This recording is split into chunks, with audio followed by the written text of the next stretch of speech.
এর একটা ম্যাচে ইন্ডিয়ার সঙ্গে ম্যাচটা যে আপনি মিস করেছিলেন, তারপরে এটা নিয়ে অনেক কথাবার্তা হয়েছে। সাকিবও ইনফ্যাক্ট মিডিয়াতে আমাদের সঙ্গে কথা বলেছেন যে বাস কারোর জন্য ওয়েট করবে না। ওইটার ব্যাখ্যাটাও আপনি একটা ব্যাখ্যা দিয়েছেন যে ওইটা আসলে কি কারণে আপনি মিস করেছেন। ওইটা নিয়ে কি নিজের মধ্যে কি এখন কিছুটা সময় তো পেরিয়েছে, কিছু রিগ্রেট, কিছু অনুশোচনার জায়গাটা কি রয়েছে কিনা?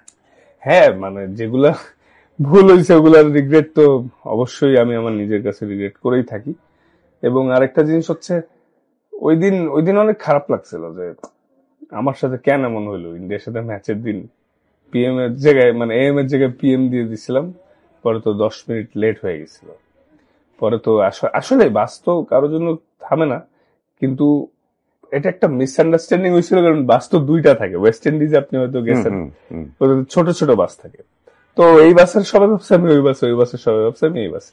পরে অর্ধেক পথ চলে যাওয়ার পরে পরে আমি ফোন করে এই জিনিসটা, ঠিক আছে এটা অ্যাকচুয়ালি আমারই ভুল, কারণ এটা আমার রেসপন্সিবিলিটি। আমি একজন প্রফেশনাল প্লেয়ার হিসেবে এটা একটা মিস্টেক ছিল। প্লাস অনেক কিছুই তো ভুল করে করেই শিখছি আসলে, ওই জিনিসগুলো এখন ঠিক করার চেষ্টা করি, আর যাতে সেম মিস্টেক না হয় এগুলোই চেষ্টা করি। সাকিব যে কথাটা বলেছিলেন, একটু কি মন খারাপ হয়েছিল নাকি? না আসলে দেখেন, মন খারাপ কি, সাকিব ভাই একজন স্ট্রেট ফরওয়ার্ড মানুষ। উনি এটা তো ঠিকই বলছিল, বাস তো কারোর জন্য থেমে থাকতে পারে না, ইটস এ টিম গেম। হ্যাঁ, ওই সময় তো শুনতে জিনিসটা একটু খারাপ লাগছে, কিন্তু অ্যাকচুয়ালি এটাই সত্যি।